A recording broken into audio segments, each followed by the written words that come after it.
Bonjour tout le monde, bienvenue à une nouvelle rencontre FSE. Aujourd'hui, je suis super contente de vous présenter une femme que je connais depuis quand même plusieurs années. Je suis super contente de vous la présenter parce que c'est quelqu'un maintenant avec qui je vais avoir le bonheur d'accompagner. En fait, je te laisse te présenter, Linda, aux gens qui vont écouter notre rencontre. Eh bien, bonjour tout le monde et bonjour Catherine Emmanuel. Merci de m'avoir invitée à cette petite interview. Eh bien, écoute, pour me présenter, ça va être assez simple. Donc, je suis une femme sans enfant. On est là aussi pour ça, qui en voulait, qui en désirait depuis toujours, mais les circonstances de la vie ont malheureusement fait que je n'ai jamais trouvé le compagnon pour pouvoir faire ce projet de vie et voilà, et avoir une grande famille, ce qui aurait été un petit peu mon rêve. Donc je vis en France. Je suis dans le Var, pas très loin de Toulon. J'ai travaillé pendant des années en famille. On avait un cinéma qu'on gérait avec mes grands-parents, mes parents et moi. Et pour nous, donc, la famille, c'était très important. Et j'espérais à mon tour avoir ce genre de transmission, avoir moi aussi peut-être des enfants, des petits-enfants et transmettre, voilà, éventuellement notre cinéma qui a été vendu depuis. Et quand j'ai fait une reconversion il y a quelques années, j'ai voulu m'intéresser un petit peu plus justement à la problématique des femmes sans enfants et surtout de la solitude. C'est un sujet qui me tient vraiment à cœur. Et donc je me suis lancée dans une formation de coaching chez Link Up Coaching. Donc je suis coach certifiée depuis 2023. Mhm. Voilà pour les grandes lignes de présentation. Ben oui. Tu as oublié quelque chose d'important. Tu habites Ah avec oui! tes Donc oui, enfants poilus. je suis célibataire sans enfant, mais j'ai 5 chats. Ben, Voilà, j'en ai pas eu 5 d'un coup, mais j'ai agrandi la famille tout doucement. Et là, actuellement, en effet, j'ai 5 petits matous qui m'apportent beaucoup de bonheur. Comme toi, me semble-t-il. Oui, donc femme à chat assumée. Oui, voilà. Enfin, j'aime pas trop l'appellation femme à chasse parce que c'est Non toujours plus. péjoratif, mais je Ouais. pense que même si j'avais eu un mari et des enfants, j'aurais eu des chats parce que j'aime bien les chats. Voilà, ça n'a rien à voir, mais Ouais, moi aussi, c'est la même chose. Je pense que je vais toujours avoir des chats dans ma vie. En fait, j'en ai toujours eu, puis je pense que ça va continuer comme ça. Ah, oui, merci pour ta présentation. je t'en prie. Ouais, Et puis moi, voilà. je suis Catherine Emmanuel Delisle, je suis la créatrice de Femmes sans enfants. Je vais avoir 50 ans cette année. Ouh! Faut pas le dire, on les fait pas. J'ai 49 ans, je suis célibataire, évidemment sans enfant par circonstance aussi. Puis j'habite au Québec, en banlieue de Montréal. Donc c'est pour les gens qui peut-être ne me connaîtraient pas. Je suis aussi depuis 4 ans thérapeute en relation d'aide, formée au CRAM. J'utilise l'approche ANDC pour accompagner les gens en thérapie, donc l'approche non directive créatrice, créée par Colette Portelance, pour ceux qui la connaissent. Alors, on va rentrer dans le vif du sujet. J'aimerais que tu nous expliques un peu qu'est-ce qui t'a mené à être une FSE parce que, en fait, toi et moi, on va animer, c'est ça qui va se passer, on va animer ensemble un groupe de soutien pour les femmes sans enfants par circonstance en Europe du 8 mars au 10 mai prochain. Puis, cette rencontre-là, le but de la rencontre ensemble, c'était de te faire connaître, en fait, par les FSE. Pour qu'elle sache qui est cette femme qui va animer à mes côtés ce groupe de 10 semaines. Donc, je voulais te demander, qu'est-ce qui t'a mené, toi, à être une femme sans enfant par circonstance? C'est quoi ton histoire? Alors, c'est un peu ce que je disais tout à l'heure dans ma présentation, c'est le fait de ne pas avoir trouvé le partenaire pour en avoir. Donc, moi, j'ai un parcours différent de pas mal de femmes sans enfants. Je n'ai jamais eu de parcours de procréation médicalement assistée, puisque je tenais absolument à avoir, enfin, en tout cas, à m'engager dans une voie de procréation que si je trouvais un partenaire que je n'ai pas trouvé. Donc, je n'ai même pas eu l'occasion de, voilà, d'aller chercher si je pouvais en avoir ou si je pouvais pas en avoir. Ça restera le grand mystère. Mm. Mais c'était très important. Je viens d'une famille où il y a pas de divorce, voilà, où les gens restent ensemble. Donc, j'avais très envie de ce schéma avec voilà, une personne avec qui on reste jusqu'au bout et avec qui on fait une grande famille. Donc, ça a vraiment été cette difficulté à trouver le bon partenaire potentiel qui a jalonné toute mon existence. Mm. Et donc, ça a créé pas mal de fossés dans mes relations. J'ai fini par finalement rester plutôt en relation avec les femmes sans enfants. Déjà, parce que c'est plus facile émotionnellement, je trouve, de pas être confrontée à, alors, on va pas parler de réussite et d'échec, mais un petit peu quand même, c'est-à-dire de pas être confronté au bonheur que les autres peuvent avoir et qu'on n'a pas eu. Donc, je me suis un peu protégée de ça en essayant de rester entourée de personnes qui étaient dans la même situation de vie que moi. Même au point de fréquenter plus aussi des femmes sans enfants, célibataires, vraiment pour avoir le maximum de points communs et pas me sentir trop perdue. Et en plus, je trouvais que c'était important pour moi de me rapprocher de ces personnes-là aussi parce que, pas toujours, mais souvent quand on est célibataire et sans enfant, on peut avoir des problèmes de solitude ou d'isolement. On n'est Oui. pas toujours forcément entouré par énormément d'amis et même si on a des amis, je pense ils ont leur vie, on ne les voit pas toujours au quotidien. Donc je me disais qu'être ami justement avec des personnes qui peuvent aussi souffrir d'une certaine forme de solitude, et ben ça nous fait un petit noyau et entre nous, on se sent mieux, on se sent plus soutenu.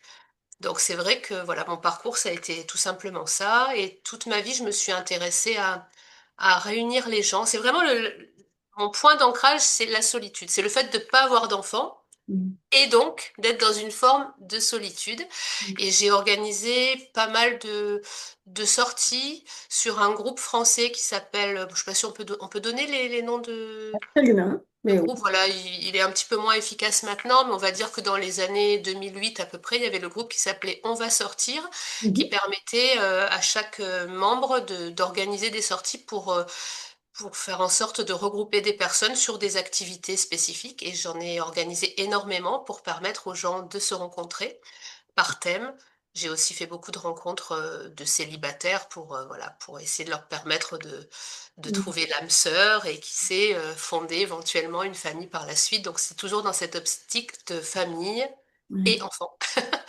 Voilà. Bon, Super avec tout intéressant. ça, Ouais. j'ai fait vraiment, je pense, le maximum de choses que je pouvais faire pour essayer de ne pas rester dans cette situation de femme sans enfant. Et voilà, et malheureusement pour moi, ben, après les années passent et quand on n'a pas trouvé, ben, au bout d'un moment, on ne peut plus, biologiquement, on ne peut plus. Donc, ce qui est mon cas, puisque j'ai 52 ans aujourd'hui, je ne peux plus. Dis-moi, est-ce que tu as des frères et des sœurs? Et non, en plus, malheureusement, je suis fille unique, ce qui fait que je n'ai même pas pu, j'aurais pu avoir des neveux ou des nièces, donc je n'avais pas trop pu avoir mon lot de contentement de ce côté-là. Donc, ce qui fait encore plus une sensation d'isolement. Mais, alors, je tempère. J'ai pas de frère et pas de sœur, mais j'ai un cousin un peu éloigné en degrés, mais qui a le même âge que moi, qui a eu deux petites jumelles il y a 10 ans, et il m'a fait marraine d'une des deux, justement bah, parce qu'il connaissait mon parcours. Il savait aussi que voilà que je souffrais, j'adore les enfants, donc il savait que je souffrais de ce manque-là et de ne pouvoir être ni maman, ni grand-mère, ni tata. Et donc, du coup, je suis au moins marraine d'une Mhm. petite depuis 10 ans. Ah, mais c'est super. Ben, merci d'avoir partagé ton histoire. Je t'en prie. Et puis, je sais que toi aussi, tu adores les enfants, tu travailles même avec eux. Oui, c'est ça. Moi, en fait, mon histoire, c'est que pour celles qui me connaissent pas, j'ai pas pu avoir d'enfants par circonstance parce que j'ai vécu une ménopause très précoce. Donc, j'ai appris à 14 ans que je pourrais jamais avoir d'enfants. J'avais pas de menstruation, donc je suis née sans ovule. Et moi, ça m'a beaucoup troublée. J'ai refoulé tout ce vécu-là parce que j'étais vraiment trop jeune pour affronter toutes ces questions-là. Mais je savais, moi, depuis toute petite, que j'en voulais des enfants. Donc, c'est comme, j'ai refoulé en me disant, oh là là, ça va être un deuil pour moi. Et quand ça va être le temps, je vais le faire. Et œuvrant dans le milieu scolaire, ben, dans la mi-trentaine, ça a commencé à être de plus en plus difficile pour moi d'être entourée de mères, de parents, d'enfants. Euh, les enfants, par contre, ça a toujours été agréable pour moi, leur compagnie, mais c'était plus les adultes qui me déclenchaient, en fait, parce que moi, j'aurais aimé être à leur place, hein, avoir une famille, avoir des enfants, un conjoint. Donc, dans la foulée de mon deuil, j'ai cherché un groupe de soutien que j'ai trouvé aux États-Unis. Et quand ça s'est terminé, ben, j'ai eu une espèce de vertige, puis je me suis dit, je peux pas me retrouver encore une fois seule Mm. en portant ça. Donc, c'est pour ça que j'ai créé le site Femmes sans enfants, la page Facebook. J'ai commencé à faire des entrevues comme celle-ci. Là, ça fait 12 ans que je fais ça. Mm. Donc, je suis toujours animée par le même désir d'aider les femmes à normaliser leur vécu, à briser l'isolement, mais surtout à conscientiser de l'intérieur qu'elles ne sont pas seules. Oui, c'est important ça. Oui, et tu parles de solitude, c'est une thématique qui te touche. Moi aussi, ça me rejoint. Je pense que c'est universel. Quel que soit le deuil, quand on se sent en souffrance, euh, on se sent seul. C'est ça. Mhm. Et de se relier à un groupe, ça apaise beaucoup de choses, ça normalise. Puis je trouvais ça intéressant ce que tu disais dans ton histoire, que toi, tu sais, c'est la vie qui fait ça aussi, c'est peut-être inconscient. Moi, ça l'a été. Je pense que c'était pas des choix tout à fait conscients, mais finalement, avec le temps, je me rends compte que je me suis entourée de beaucoup de femmes sans enfants, comme moi. J'en ai des par choix, j'en ai des par circonstances. J'ai des amis qui sont mères aussi, mais je me retrouve dans ce que tu dis, j'avais comme besoin c'est comme si on a besoin à un moment donné d'un miroir, puis d'être en lien avec des gens avec qui ça résonne, avec qui on peut partager notre vulnérabilité et surtout notre réalité. Euh, Oui. Oui, qui et puis en plus, il y a, enfin, il arrive assez souvent que les femmes qui ont des enfants puissent être un peu maladroites et nous dire, bah, tu sais pas ce que c'est parce que tu n'en as pas. Et donc, en fait, on a aussi besoin de se retrouver avec des personnes qui peuvent nous dire, bah, je te comprends parce que je suis comme toi. exact, J'ai pas eu d'enfant, j'en voulais, donc je sais ce que tu vis. Je connais tes souffrances, je connais, voilà. c'est C'est ça. important. Puis c'est ça que pour avoir animé plusieurs groupes jusqu'à maintenant, c'est ça qui ressort dans les commentaires, c'est la sororité, c'est enfin trouver un lieu, un safe space où on peut écouter d'autres FSE, se retrouver dans certaines parties de leur histoire et en fait trouver un écho, enfin. Puis ça apaise, puis ça contribue justement à briser cette solitude qu'on peut ressentir, qu'on connaît toi et moi de l'intérieur aussi, hein. Ouais. Puis on essayait de voir ensemble, en discussion pour préparer cette entrevue, c'est quoi nous deux qu'on a en commun? Qu'est-ce qui fait qu'on se rejoint dans notre désir d'aider? Puis c'est ça, on l'a nommé, mais les deux, on a appris à vivre avec C'est ça. cette solitude. On la visite, revisite quotidiennement. On sait c'est quoi.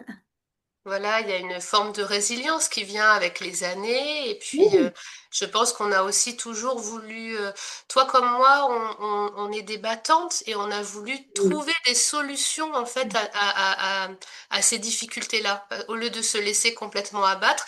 Et je pense que c'est pas que pour nous, c'est-à-dire on a essayé de trouver des solutions pour nous pour s'en sortir, et on s'est dit, mais si on pouvait apporter ça aux autres qui n'y arrivent pas. oui, exact. Ah oui, Cette force un peu oui, oui, et trouver, je pense toujours, essayer de trouver des solutions, par exemple sur le vieillir seul, comment on pourrait faire pour ne pas vieillir seul, se confronter à d'autres couples qui ont des enfants, comment ne pas souffrir. On essaye toujours de trouver une solution pour aller au mieux, voilà. oui, c'est ça. Pour que les femmes sans enfants aussi se sentent mieux. Absolument. Puis, donc, un désir d'aider, un désir d'inclure Oui, aussi. Parce que, oui, bien sûr, les narratifs des femmes sans enfants qui sont en couple ont leur place, mais nous, notre narratif, il est souvent un peu dilué dans tout ça. C'est important pour nous de donner une place à la femme qui n'est pas mère, qui n'est pas en couple et qui n'a pas qui n'est pas grand-mère, oui, qui n'a pas de neveu, de nièce. Donc, moi non plus, j'en ai pas. Ça, je l'ai pas dit clairement, mais ah j'ai une oui, non. sœur. Mhm. J'ai une sœur qui est sans enfant par circonstance, elle aussi, mais c'est par infertilité sociale. Donc, ça Ouais. veut dire qu'elle n'a pas rencontré la bonne personne au bon moment. Euh, Elle en voulait, il y a eu une fenêtre qui s'est ouverte, et puis au moment où elle aurait pu biologiquement avoir des enfants, mais elle n'avait pas de conjoint. Donc, Voilà, tu m'apprends un mot, infertilité sociale, donc je ne savais pas que j'étais aussi dans un cas d'infertilité sociale. oui, c'est ça. Quand tu rencontres pas la bonne personne au bon moment, c'est comme ça qu'on appelle ça. Donc, on se rejoint là-dedans. Puis aussi, tu sais, toi, tu es touché par ça, ça me rejoint parce que dans ma pratique, j'accompagne Oui, aussi des personnes âgées. Euh, oui, c'est eh ça, oui, c'est important parce que il y a l'état dans lequel on est au moment où on vient chercher un peu de l'aide, une écoute, quand on vient par exemple sur ta page, etc. Mais il y a aussi la projection du comment je vais me sentir quand je vais être plus vieillissante, plus malade. Voilà, c'est très important de se préoccuper de l'après, je pense. absolument. Puis ça se prépare des années d'avance, hein. C'est un thème qu'on va aborder aussi dans le groupe de soutien. Donc, pour conclure cette rencontre, je veux juste dire, parler un peu de comment ça va être organisé, ce groupe-là, qui commence au début mars. Alors, c'est un groupe qui se passe en ligne, donc accessible dans où vous soyez en Europe, même dans le monde. Si vous arrivez à être là à 18h30 heure de France, les dimanches du 8 mars au 10 mai, ben, vous pouvez vous inscrire. À chaque semaine, nous abordons un thème différent sur le deuil de la maternité. Le groupe dure 2 heures et vous serez accompagné par nous deux. Yay! Et il y a une limite de 9 participantes au groupe, donc 9 places disponibles. Et ben, pour tous les détails sur le groupe, les coûts, vous pouvez m'écrire en message privé sur les réseaux. Je suis là à tous les jours, donc Facebook, LinkedIn, Instagram. Vous pouvez me retrouver ou sur la page, donc directement la page Facebook, Femmes sans enfants, ou par courriel à partir du site, donc femmesansenfants.com. Écoute, Linda, j'ai vraiment le goût de te remercier pour ce moment qu'on a partagé ensemble. Bah, Euh, écoute, moi, je voulais surtout te remercier pour tout le travail admirable que tu fais pour toutes les femmes sans enfants qui en souffrent. Et vraiment, encore un grand merci pour toutes les initiatives que tu prends et tout ce que tu proposes. c'est M'avoir permis de me joindre à toi dans cette aventure aussi. Un grand merci. Ça me fait super plaisir. Puis j'ai vraiment hâte de commencer à accompagner des FSE avec toi. Alors, on se dit à très bientôt. À Puis très bientôt. euh, Donc, le 8 mars. le 8 Voilà. mars, c'est un rendez-vous. Et ben, bonne journée. Au revoir à tous. Merci. Au Bye. revoir.